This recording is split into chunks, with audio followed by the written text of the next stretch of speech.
ಸ್ನೇಹಿತರೆ ನಮಸ್ಕಾರ. Study I Kannada ಚಾನಲ್ಗೆ ಸ್ವಾಗತ.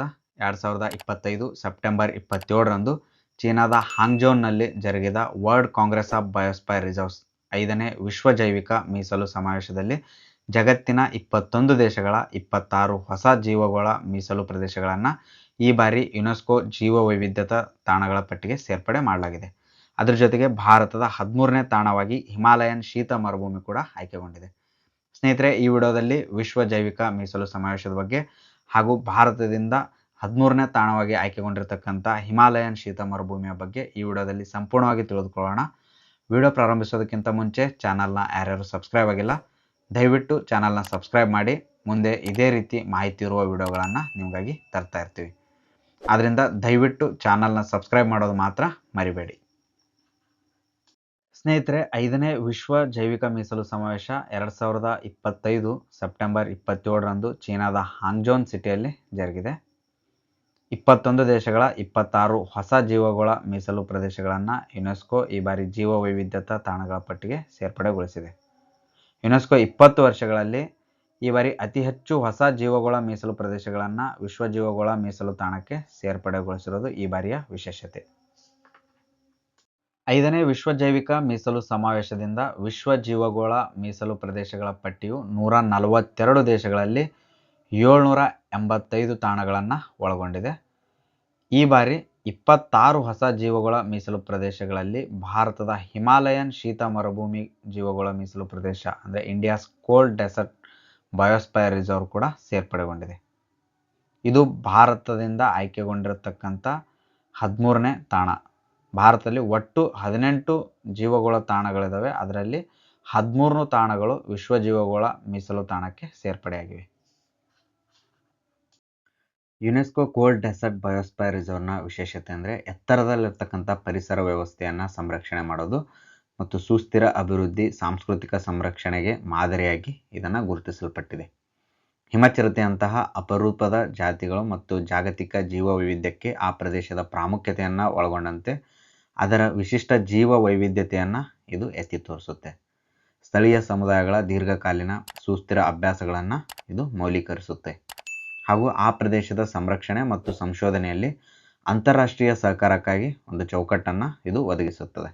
ಹಿಮಾಲಯನ್ ಶೀತ ಮರುಭೂಮಿ ಗ್ರಹದ ಶ್ರೀಮಂತ ಮತ್ತು ಅತ್ಯಂತ ದುರ್ಬಲವಾದ ಪರಿಸರ ವ್ಯವಸ್ಥೆಗಳಲ್ಲಿ ಇದು ಒಂದಾಗಿದೆ. 3300ರಿಂದ 6600 ಮೀಟರ್ ಎತ್ತರದ ಶೀತ ಮರುಭೂಮಿ ಪರಿಸರದಿಂದ ಇದು ಕೂಡಿದೆ. ಮೀಸಲು ಪ್ರದೇಶ ಹಿಮಚಿರತೆ, ಹಿಮಾಲಯನ್ ಐಬಾಕ್ಸ್, ನೀಲಿ ಕುರಿಗಳು ಮತ್ತು ಔಷಧೀಯ ಉದ್ದೇಶಗಳಿಗಾಗಿ ಬಳಸಲಾಗುವಂಥ ಹಲವಾರು ಜಾತಿಯ ಸಸ್ಯಗಳನ್ನು ಒಳಗೊಂಡಂತೆ ಶ್ರೀಮಂತ ವೈವಿಧ್ಯಮಯವನ್ನು ಇದು ಹೊಂದಿದೆ.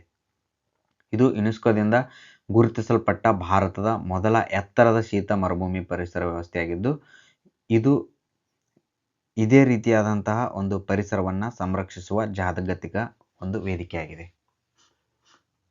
ಅಲ್ಲಿ ಶತಮಾನಗಳಿಂದ ಈ ಪರಿಸರದೊಂದಿಗೆ ಸಾಮರಸ್ಯದಿಂದ ಬದುಕಿರುವ ಸ್ಥಳೀಯ ಸಮುದಾಯಗಳ ಸಾಂಪ್ರದಾಯಿಕ ಜ್ಞಾನ ಮತ್ತು ಸುಸ್ಥಿರ ಅಭ್ಯಾಸಗಳನ್ನು ಇದು ಮೌಲ್ಯೀಕರಿಸುತ್ತದೆ. ಸಾಂಪ್ರದಾಯಿಕ ಪಶುಪಾಲನೆ ಮತ್ತು ಬೇಸಾಯವನ್ನು ಅಭ್ಯಾಸ ಮಾಡುವ ಸುಮಾರು 12,000 ಜನರಿಗೆ ನೆಲೆಯಾಗಿದೆ. ಬೌದ್ಧ ಸನ್ಯಾಸಿಗಳ ಸಂಪ್ರದಾಯಗಳು ಸ್ಥಳೀಯ ಜ್ಞಾನವನ್ನು ಪೀಳಿಗೆಗೆ ಉಳಿಸಿಕೊಂಡು ಬಂದಿದೆ. ಯುನೆಸ್ಕೋದ ಮಾನ್ಯತೆಯಿಂದ ಇದು ಜಾಗತಿಕ ಗಮನವನ್ನು ಸೆಳೆಯಲಿದ್ದು, ಜೊತೆಗೆ ಅಲ್ಲಿನ ಪರಿಸರದ ಸಂರಕ್ಷಣಾ ಯೋಜನೆಗಳಿಗೆ ಇದು ಬೆಂಬಲವನ್ನು ಒದಗಿಸುತ್ತದೆ. ಸ್ಥಳೀಯ ಸಮುದಾಯಗಳ ಯೋಗಕ್ಷೇಮದೊಂದಿಗೆ ಸಂರಕ್ಷಣಾ ಪ್ರಯತ್ನಗಳನ್ನು ಸಂಯೋಜಿಸುವ, ಸುಸ್ಥಿರ ಅಭಿವೃದ್ಧಿ ಗುರಿಗಳನ್ನು ಉತ್ತೇಜಿಸುವ ಸಮತೋಲಿತ ಅಭಿವೃದ್ಧಿಯ ಚೌಕಟ್ಟನ್ನು ಇದು ಸ್ಥಾಪಿಸುತ್ತದೆ. ಯುನೆಸ್ಕೋನ ಮ್ಯಾನ್ ಆ್ಯಂಡ್ ದಿ ಬಯೋಸ್ಫಿಯರ್ ಕಾರ್ಯಕ್ರಮವು ಜನರು ಮತ್ತು ಅವರ ಪರಿಸರಗಳ ನಡುವಿನ ಸಂಬಂಧವನ್ನು ಹೆಚ್ಚಿಸಲು ವೈಜ್ಞಾನಿಕ ಆಧಾರವನ್ನು ಸ್ಥಾಪಿಸುವ ಗುರಿಯನ್ನು ಹೊಂದಿರುವ ಅಂತರ್-ಸರ್ಕಾರಿ ವೈಜ್ಞಾನಿಕ ಕಾರ್ಯಕ್ರಮವಾಗಿದೆ. ಇದು ಮಾನವ ಜೀವನೋಪಾಯವನ್ನು ಸುಧಾರಿಸುವ ದೃಷ್ಟಿಯಿಂದ ನೈಸರ್ಗಿಕ ಮತ್ತು ಸಾಮಾಜಿಕ ವಿಜ್ಞಾನಗಳನ್ನು ಇದು ಸಂಯೋಜಿಸುತ್ತದೆ ಹಾಗೂ ನೈಸರ್ಗಿಕ ಮತ್ತು ನಿರ್ವಹಿಸಿದ ಪರಿಸರ ವ್ಯವಸ್ಥೆಗಳನ್ನು ರಕ್ಷಿಸುತ್ತೆ. ಸಾಮಾಜಿಕವಾಗಿ ಮತ್ತು ಸಾಂಸ್ಕೃತಿಕವಾಗಿ ಸೂಕ್ತವಾದ ಮತ್ತು ಪರಿಸರಕ್ಕೆ ಸಮರ್ಥನೀಯವಾದ ಆರ್ಥಿಕ ಅಭಿವೃದ್ಧಿಗೆ ನವೀನ ವಿಧಾನಗಳನ್ನು ಇದು ಉತ್ತೇಜಿಸುತ್ತದೆ. ಕೋಲ್ಡ್ ಡೆಸರ್ಟ್ ಬಯೋಸ್ಫಿಯರ್ ರಿಸರ್ವ್ ದುರ್ಬಲವಾದ ಪರಿಸರ ವ್ಯವಸ್ಥೆಗಳನ್ನು ಹೇಗೆ ರಕ್ಷಿಸಬಹುದು ಮತ್ತು ಅವುಗಳನ್ನು ಅವಲಂಬಿಸಿರುವ ಸಮುದಾಯಗಳನ್ನು ಬೆಂಬಲಿಸುತ್ತದೆ ಎಂಬುದಕ್ಕೆ ಒಂದು ಪ್ರಬಲ ಉದಾಹರಣೆಯಾಗಿದೆ. ಪರಿಸರ ಸೂಕ್ಷ್ಮ ಮತ್ತು ಸಾಂಸ್ಕೃತಿಕವಾಗಿ ಶ್ರೀಮಂತ ಪ್ರದೇಶಗಳಲ್ಲಿ ಸುಸ್ಥಿರ ಅಭಿವೃದ್ಧಿಯೊಂದಿಗೆ ಸಂರಕ್ಷಣೆಯನ್ನು ಸಮತೋಲನಗೊಳಿಸುವ ಭಾರತದ ಬದ್ಧತೆಯನ್ನು ಇದು ಪ್ರತಿಬಿಂಬಿಸುತ್ತದೆ. ಮಾನವ ಮತ್ತು ಜೀವಗೋಳ ಕಾರ್ಯಕ್ರಮದ ಅಡಿಯಲ್ಲಿ ಯುನೆಸ್ಕೋದ ವಿಶ್ವ ನೆಟ್ವರ್ಕ್ ಆಫ್ ಬಯೋಸ್ಫಿಯರ್ ರಿಸರ್ವ್ ಜೀವ ವೈವಿಧ್ಯತೆಯನ್ನು ರಕ್ಷಿಸಲು ಮತ್ತು ಸುಸ್ಥಿರ ಅಭಿವೃದ್ಧಿಯನ್ನು ಉತ್ತೇಜಿಸುವ ಪ್ರಯತ್ನಗಳ ಮೂಲ ಆಧಾರವಾಗಿದೆ. ಈ ಸೈಟ್ಗಳು ಕೇವಲ ಸಂರಕ್ಷಿತ ಪ್ರದೇಶಗಳಲ್ಲ, ಅವು ಪ್ರಕೃತಿಯೊಂದಿಗೆ ಸಮನ್ವಯಗೊಳಿಸಲು ಸಕ್ರಿಯವಾಗಿ ಕಲಿಯುವ ಸ್ಥಳಗಳಾಗಿವೆ. ವಿಜ್ಞಾನ, ಸಂಸ್ಕೃತಿ ಮತ್ತು ಸಮುದಾಯ ನೇತೃತ್ವದ ಉಸ್ತುವಾರಿ ಮೂಲಕ ಜನರು ಮತ್ತು ಗೃಹದ ನಡುವೆ ಸಾಮರಸ್ಯವನ್ನು ಇದು ಬೆಳೆಸುತ್ತದೆ. ಬಯೋಸ್ಫಿಯರ್ ರಿಸರ್ವ್ಗಳು ಜೀವ ವೈವಿಧ್ಯದ ನಿರ್ವಹಣೆ ಸೇರಿದಂತೆ ಸಾಮಾಜಿಕ ಮತ್ತು ಪರಿಸರ ವ್ಯವಸ್ಥೆಗಳ ನಡುವಿನ ಬದಲಾವಣೆಗಳು ಮತ್ತು ಪರಸ್ಪರ ಕ್ರಿಯೆಗಳನ್ನು ಅರ್ಥಮಾಡಿಕೊಳ್ಳಲು ಮತ್ತು ನಿರ್ವಹಿಸಲು, ಅಂತರ್ಶಿಸ್ತಿನ ವಿಧಾನಗಳನ್ನು ಪರೀಕ್ಷಿಸಲು, ಸುಸ್ಥಿರ ಅಭಿವೃದ್ಧಿಗಾಗಿ ಕಲಿಕೆಯ ಸ್ಥಳಗಳಾಗಿ ಇವು ಕಾರ್ಯವನ್ನು ನಿರ್ವಹಿಸ್ತವೆ. ಜಾಗತಿಕ ಸವಾಲುಗಳಿಗೆ ಸ್ಥಳೀಯ ಪರಿಹಾರಗಳನ್ನು ಕೂಡ ಇವು ಒದಗಿಸುವ ಸ್ಥಳಗಳಾಗಿವೆ. ಜೀವಗೋಳ ಮೀಸಲು ಪ್ರದೇಶಗಳು ಭೂಮಿಯ, ಸಮುದ್ರ ಮತ್ತು ಕರಾವಳಿ ಪರಿಸರ ವ್ಯವಸ್ಥೆಗಳನ್ನು ಒಳಗೊಂಡಿದೆ. ಪ್ರತಿಯೊಂದು ಸೈಟ್ ಸ್ಥಳೀಯ ಸಮುದಾಯಗಳು ಮತ್ತು ಯೋಜನೆ ಹಾಗೂ ನಿರ್ವಹಣೆಯಲ್ಲಿ ಎಲ್ಲ ಆಸಕ್ತಿಯ ಮಧ್ಯಸ್ಥಗಾರರನ್ನು ಒಳಗೊಳ್ಳುವ ಅದರ ಸಮರ್ಥನೀಯ ಬಳಕೆಯೊಂದಿಗೆ ಜೀವ ವೈವಿಧ್ಯದ ಸಂರಕ್ಷಣೆಯನ್ನು ಸಮನ್ವಯಗೊಳಿಸುವ ಪರಿಹಾರಗಳನ್ನು ಇದು ಉತ್ತೇಜಿಸುತ್ತದೆ.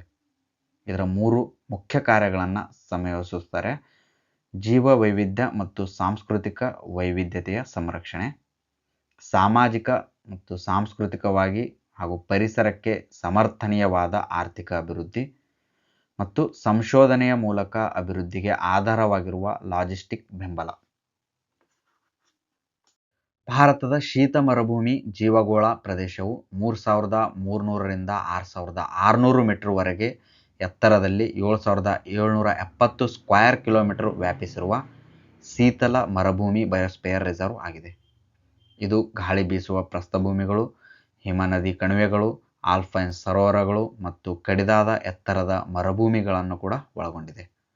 ಇದು ಭಾರತದ ಮೊದಲ ಎತ್ತರದ ಶೀತ ಮರುಭೂಮಿ ಜೀವಗೋಳ ಮೀಸಲು ಪ್ರದೇಶ ಮತ್ತು ಯುನೆಸ್ಕೋನ WNBRನಲ್ಲಿ ಅತ್ಯಂತ ಶೀತ ಮತ್ತು ಶುಷ್ಕ ಪರಿಸರ ವ್ಯವಸ್ಥೆಗಳಲ್ಲಿ ಒಂದಾಗಿದೆ. ಇದು ಪಿನ್ ವ್ಯಾಲಿ ರಾಷ್ಟ್ರೀಯ ಉದ್ಯಾನವನ ಮತ್ತು ಅದರ ಸುತ್ತಮುತ್ತಲಿನ ಚಂದ್ರತಾಲ್ ಮತ್ತು ಸರ್ಚು ಮತ್ತು ಕಿಬ್ಬರ್ ವನ್ಯಜೀವಿ ಅಭಯಾರಣ್ಯಗಳನ್ನು ಇದು ಒಳಗೊಂಡಿದೆ. ಭಾರತದ ಶೀತ ಮರುಭೂಮಿ ಜೀವಗೋಳ ಪ್ರದೇಶವು ಭಾರತೀಯ ಹಿಮಾಲಯದ 30 ಸ್ಥಳೀಯ ಮತ್ತು 157 ಸ್ಥಳೀಯ ಸಸ್ಯಗಳನ್ನು ಒಳಗೊಂಡಂತೆ 732 ಜಾತಿಯ ನಾಳೀಯ ಸಸ್ಯಗಳನ್ನು ಇದು ಹೊಂದಿದೆ. ಜೊತೆಗೆ ಹಿಮಚಿರತೆ Panthera uncia, Himalayan ibex Capra sibirica, blue sheep ಸುಡೋಸ್ಕೋಪುನಾಯಿಸ್, ಬ್ಲೂ ಶಿಪ್ ಸುಡೋಸ್ಕೋಪುಸ್ನಾಯಿಸ್, Himalayan snowcock Tetraogallus himalayensis ಮತ್ತು ಗೋಲ್ಡನ್ ಈಗಲ್ ಅಕ್ವಿಲಾ ಕ್ರಿಸ್ಟೋಸ್ ಡಫ್ನಿಯಾ ಸಸ್ಯಗಳನ್ನು ಕೂಡ ಈ ಪ್ರದೇಶ ಹೊಂದಿದೆ. ಟ್ರಾನ್ಸ್ ಹಿಮಾಲಯನ್ ಪ್ರದೇಶವು ಚದುರಿದ ಹಳ್ಳಿಗಳಲ್ಲಿ ವಾಸಿಸುವ ಸುಮಾರು 12,000 ನಿವಾಸಿಗಳಿಗೆ ಈ ಪ್ರದೇಶ ನೆಲೆಯಾಗಿದೆ. ಸಾಂಪ್ರದಾಯಿಕ ಪಶುಪಾಲನೆ, ಯಾಕ್ ಮತ್ತು ಮೇಕೆ ಸಾಕಾಣಿಕೆ ಅಲ್ಲಿನ ಪ್ರಮುಖ ಕಸುಬುಗಳಾಗಿವೆ. ಬಾರ್ಲಿ ಮತ್ತು ಬಟಾಣಿ ಸಾಕಣೆ ಮತ್ತು ಟಿಬೆಟಿಯನ್ ಗಿಡಮೂಲಿಕೆ ಔಷಧಿಗಳನ್ನು ಅಲ್ಲಿ ಉತ್ಪತ್ತಿ ಮಾಡಲಾಗುತ್ತೆ. ಬೌದ್ಧ ಸನ್ಯಾಸಿಗಳ ಸಂಪ್ರದಾಯಗಳು ಮತ್ತು ಸಮುದಾಯ ಮಂಡಳಿಗಳ ಜ್ಞಾನದ ಮೂಲಕ ಅಲ್ಲಿನ ದುರ್ಬಲವಾದ ಆಲ್ಪೈನ್ ಸಂಪನ್ಮೂಲಗಳ ಬಳಕೆಯನ್ನು ಉಳಿಸಿಕೊಳ್ಳಲಾಗಿದೆ. ಭಾರತದಿಂದ ಯುನೆಸ್ಕೋದ ವಿಶ್ವ ಜೀವಗೋಳ ಮೀಸಲು ತಾಣಕ್ಕೆ ಸೇರಿದ ಜೀವಗೋಳ ಮೀಸಲು ತಾಣಗಳು ಮತ್ತು ಅವುಗಳು ಸೇರಿಕೊಂಡಂಥ ವರ್ಷಗಳ ಬಗ್ಗೆ ನೋಡೋಣ. ನೀಲಗಿರಿ ಕರ್ನಾಟಕ, ಕೇರಳ ಮತ್ತು ತಮಿಳುನಾಡು ವ್ಯಾಪ್ತಿಯನ್ನು ಒಳಗೊಂಡಂಥ ನೀಲಗಿರಿ ಬೆಟ್ಟಗಳು 2000 ಇಸ್ವಿಯಲ್ಲಿ ಯುನೆಸ್ಕೋದ ಒಂದು ಜೀವಗೋಳ ಮೀಸಲು ತಾಣಕ್ಕೆ ಸೇರಿಕೊಳ್ಳುತ್ತೆ. ಗಲ್ಫ್ ಆಫ್ ಮನ್ನಾರ್ ತಮಿಳುನಾಡಲ್ಲಿರತಕ್ಕಂಥ ಈ ಪ್ರದೇಶ 2001ರಲ್ಲಿ ಸೇರ್ಪಡೆಗೊಳ್ಳುತ್ತೆ. ಸುಂದರ್ಬನ್ಸ್ ಪಶ್ಚಿಮ ಬಂಗಾಳದ ಒಂದು ಪ್ರದೇಶ, ಇದು 2001ರಲ್ಲಿ ಸೇರಿಕೊಳ್ಳುತ್ತೆ. ನಂದಾದೇವಿ ಉತ್ತರಾಖಂಡ, ಇದು 2004ರಲ್ಲಿ ಸೇರ್ಪಡೆಯಾಗುತ್ತೆ. ನೂಕ್ರೆಕ್ ಮೇಘಾಲಯ 2009ರಲ್ಲಿ, ಪಚ್ಮಾರಿ ಮಧ್ಯಪ್ರದೇಶ್ 2009ರಲ್ಲಿ, ಸಿಮ್ಲಿಪಾಲ್ ಒಡಿಸ್ಸಾ 2009ರಲ್ಲಿ, ಅಚನ್ಮಾರ್ ಅಮರ್ಕಂಟಕ ಛತ್ತೀಸ್ಗಢ ಮತ್ತು ಮಧ್ಯಪ್ರದೇಶದಲ್ಲಿರ್ತಕ್ಕಂಥ ಈ ಪ್ರದೇಶ 2012ರಲ್ಲಿ ಸೇರ್ಪಡೆಯಾಗುತ್ತೆ. ಗ್ರೇಟ್ ನಿಕೋಬಾರ್ ಅಂಡಮಾನ್ ಮತ್ತು ನಿಕೋಬಾರ್ ದ್ವೀಪದಲ್ಲಿರ್ತಕ್ಕಂಥ ಈ ಪ್ರದೇಶ 2013ರಲ್ಲಿ ಸೇರ್ಪಡೆಯಾಗುತ್ತೆ. ಅಗಸ್ತಮಲೆ ಕೇರಳ ಮತ್ತು ತಮಿಳುನಾಡಲ್ಲಿ ಇರ್ತಕ್ಕಂಥ ಈ ಪ್ರದೇಶ 2016ರಲ್ಲಿ ಸೇರ್ಪಡೆಯಾಗುತ್ತೆ. ಕಾಂಚನಜುಂಗ ಸಿಕ್ಕಿಂ 2018ರಲ್ಲಿ ಸೇರ್ಪಡೆಯಾಗುತ್ತೆ. ಪನ್ನಾ ಮಧ್ಯಪ್ರದೇಶದ ಪ್ರದೇಶ, ಇದು 2020ರಲ್ಲಿ ಸೇರ್ಪಡೆಯಾಗುತ್ತೆ. ಹಿಮಾಲಯನ್ ಶೀತ ಮರುಭೂಮಿ ಪ್ರೆಸೆಂಟು 2025 ಸೆಪ್ಟೆಂಬರ್ 27ರಂದು ಇದು ಯುನೆಸ್ಕೋದ ವಿಶ್ವಜೀವಗೋಳ ಮೀಸಲು ತಾಣಕ್ಕೆ ಸೇರ್ಪಡೆಯಾಗುತ್ತೆ.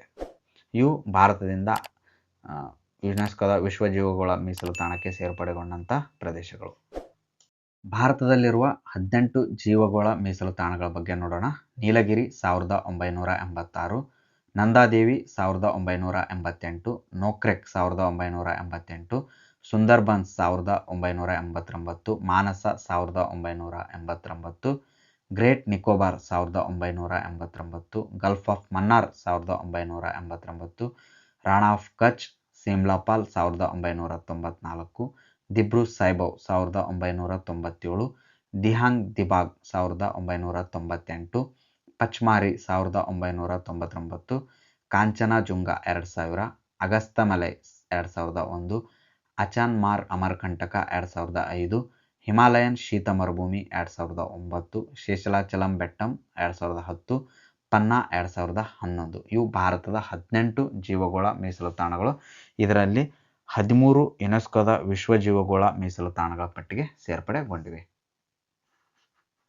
ಯುನೆಸ್ಕೋ ಜೀವಗೋಳ ಮೀಸಲು ತಾಣಕ್ಕೆ ಸೇರ್ಪಡೆಯಾಗೋದ್ರಿಂದ ಉಪಯೋಗವನ್ನು ನೋಡೋದಾದರೆ, ಶೀತ ಮರುಭೂಮಿ ಜೀವಗೋಳಕ್ಕೆ ಯುನೆಸ್ಕೋ ಮಾನ್ಯತೆ ನೀಡೋದ್ರಿಂದ ಅಲ್ಲಿನ ಪ್ರದೇಶಗಳಲ್ಲಿ ಪ್ರವಾಸೋದ್ಯಮ ತುಂಬ ಹೆಚ್ಚಾಗಿ ಡೆವಲಪ್ಮೆಂಟ್ ಆಗುತ್ತೆ ಮತ್ತು ಅಲ್ಲಿ ಇನ್ನಷ್ಟು ಹೆಚ್ಚಿನ ಸಂಶೋಧನೆಗೆ ಇದರಿಂದ ತುಂಬ ಉತ್ತೇಜನೆ ದೊರೆಯಲಿದೆ. ಸ್ನೇಹಿತರೆ, ಈ ವಿಡಿಯೋದಲ್ಲಿ ನೀಡಿರ್ತಕ್ಕಂಥ ಮಾಹಿತಿ ನಿಮಗೆಲ್ಲ ಇಷ್ಟ ಆಗಿದೆ ಅಂತ ತಿಳ್ಕೊತೀನಿ. ವಿಡಿಯೋ ಇಷ್ಟ ಆಗಿದ್ರೆ ವಿಡಿಯೋನ ಲೈಕ್ ಮತ್ತು ಶೇರ್ ಮಾಡಿ. ಚಾನಲ್ನ ಇನ್ನೂ ಯಾರ್ಯಾರು ಸಬ್ಸ್ಕ್ರೈಬ್ ಆಗಿಲ್ಲ, ದಯವಿಟ್ಟು ಚಾನಲ್ನ ಸಬ್ಸ್ಕ್ರೈಬ್ ಆಗಿ. ಮುಂದೆ ಇದೇ ರೀತಿ ಮಾಹಿತಿ ಇರುವಂಥ ವಿಡಿಯೋಗಳನ್ನು ನಿಮಗಾಗಿ ತರ್ತಾ ಇರ್ತೀವಿ. ದಯವಿಟ್ಟು ಚಾನಲ್ನ ಸಬ್ಸ್ಕ್ರೈಬ್ ಮಾಡೋದು ಮಾತ್ರ ಮರಿಬೇಡಿ. ಧನ್ಯವಾದಗಳು.